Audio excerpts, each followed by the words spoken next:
नमस्कार दोस्तों, मैं आज आप सभी के लिए एक ऐसे भक्त की कहानी लेकर आई हूँ जिसकी सरलता पर प्रभु जी भी मोहित हो गए। दोस्तों, क्या पता प्रभु की कृपा आप सब पर भी हो जाए, इसलिए इस वीडियो को अंत तक देखिएगा और वीडियो को लाइक और सब्सक्राइब करना न भूलिएगा। चलिए कथा का आरंभ करते हैं। बहुत साल पहले की बात है। एक आलसी लेकिन भोला भाला युवक था आनंद। दिन भर कोई काम नहीं करता, बस खाते ही रहता और सोए रहता। घर वालों ने कहा, चलो जाओ निकलो घर से, कोई काम धाम करते नहीं हो, बस पड़े रहते हो। वह घर से निकलकर यूं ही भटकते हुए एक आश्रम पहुंचा। वहां उसने देखा कि एक गुरुजी है, उनके शिष्य कोई काम नहीं करते, बस मंदिर में पूजा करते हैं। अपने मन में सोचा, यह बढ़िया है, कोई काम धाम नहीं करना, बस पूजा ही तो करनी है। गुरुजी के पास जाकर पूछा, क्या मैं यहाँ रह सकता हूँ गुरुजी? गुरुजी बोले, हाँ क्यों नहीं, लेकिन मैं कोई काम नहीं कर सकता हूँ। गुरुजी बोले, कोई काम नहीं करना है, बस पूजा ही करनी होगी। आनंद बोला, ठीक है गुरुजी, ये तो मैं कर ही लूँगा। अब आनंद महाराज आश्रम में रहने लगे। ना कोई काम ना कोई दाम, बस सारा दिन खाते रहो और प्रभु मुक्ति में भजन गाते रहो। महीना भर हो गया, फिर एक दिन आई एकादशी। उसने रसोई में जाकर देखा, खाने की कोई तैयारी नहीं। उसने गुरुजी से पूछा, आज खाना नहीं बनेगा क्या? गुरुजी ने कहा, नहीं, आज तो एकादशी है, तुम्हारा भी उपवास है। उसने कहा, नहीं, अगर हमने उपवास कर लिया तो कल का दिन नहीं देख पाएंगे। हम तो एक दिन का भी उपवास नहीं कर सकते, हमें तो बहुत भूख लगती है।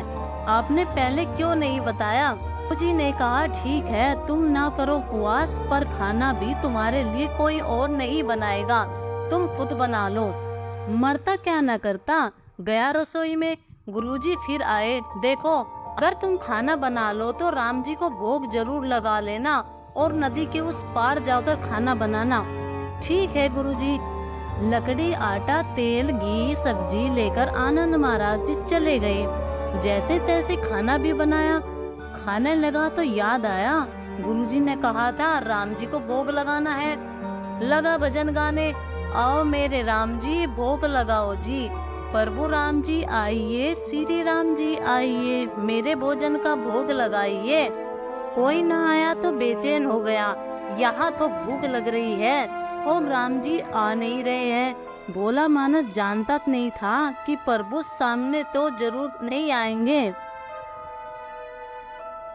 कोई ना आया तो बेचैन हो गया, यहाँ तो भूख लग रही है और राम जी आ भी नहीं रहे हैं। भोला मानस जानता तो था कि प्रभु सामने तो आएंगे नहीं, पर गुरु जी की बात माननी जरूरी है। फिर उसने कहा, देखो प्रभु राम जी, मैं समझ गया कि आप क्यों नहीं आ रहे हो।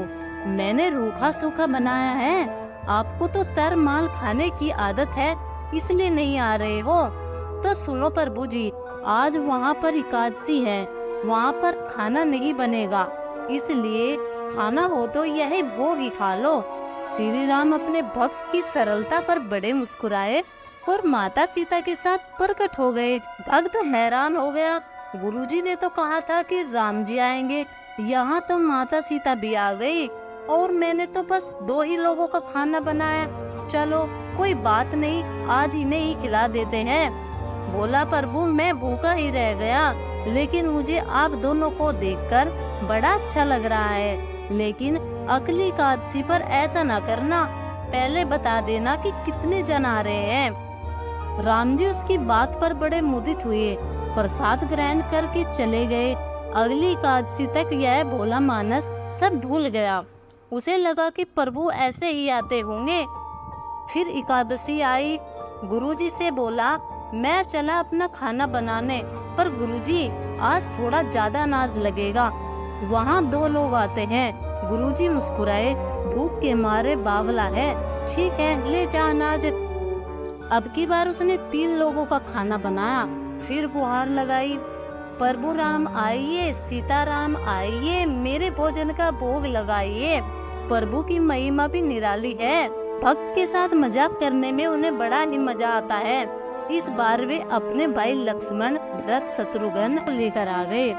भक्त को चक्कर आ गया। यह क्या हुआ? एक का भोजन बनाया तो दो आए, 3 का खाना बनाया तो पूरा ही पूरा खानदान आ गया। लगता है आज भी भूखा रहना पड़ेगा। सबको भोजन लगाया, सबके लिए भोजन लगाया और बैठे बैठे देखता रहा। अनजाने से ही उसकी भी एकादशी हो गई। फिर अगली एकादशी को आने से पहले गुरुजी से कहा, गुरुजी, ये आपके प्रभु जी अकेले क्यों नहीं आते? हर बार कितने सारे लोग ले आते हैं। इस बार अनाज ज्यादा देना। गुरुजी को लगा कहीं यह अनाज बेचता तो नहीं है, देखना पड़ेगा जाकर। भंडार में कहा, जिसे जितना अनाज चाहिए दे दो, और छुपकर उसे देखने चल पड़े। इस बार आनंद ने सोचा, खाना पहले नहीं बनाऊंगा, पता नहीं कितने जन आ जाएं। पहले बुला लेता हूँ, फिर बनाता हूँ। उसने फिर आवाज लगाई, प्रभु राम आइए, श्री राम आइए, मेरे भोजन का भोग लगाइए। इस बार तो हनुमान जी के साथ साथ पूरा राज दरबार ही आ गया। भक्त ठहरा बोला बाला, बोला, प्रभु इस बार मैंने खाना नहीं बनाया। प्रभु ने पूछा, क्यों?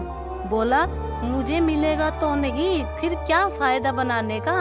आप ही बना लो और खुद ही खा लो।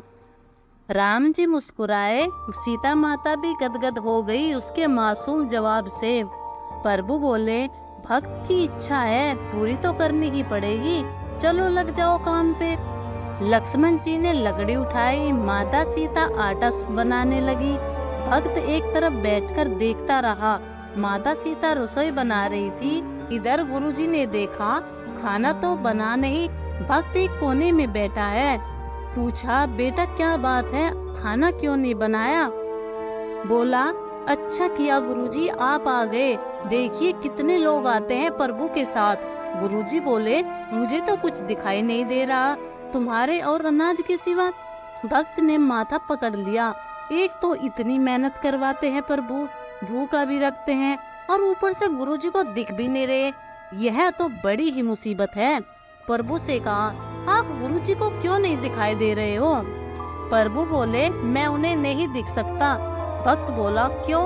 वे तो बड़े पंडित है, ज्ञानी है, विद्वान है, उन्हें तो बहुत कुछ आता है, उनको क्यों नहीं दिखते आप? प्रभु बोले, माना कि उनको सब आता है, पर वे सरल नहीं है तुम्हारी तरह, इसलिए उनको दिख नहीं सकता। आनंद ने गुरुजी से कहा, गुरुजी, प्रभु कह रहे हैं कि आप सरल नहीं है, इसलिए आपको दिख नहीं रहे। गुरुजी रोने लगे, वाकई मैंने सब कुछ पाया, पर सरलता नहीं पा सका तुम्हारी तरह, और प्रभु तो मन की सरलता से ही मिलते हैं। प्रभु प्रकट हो गए और गुरुजी को भी दर्शन दिए। इस तरह एक भक्त के कहने पर प्रभु ने रसोई भी बनाई। बोलिए श्री राम भगवान की जय।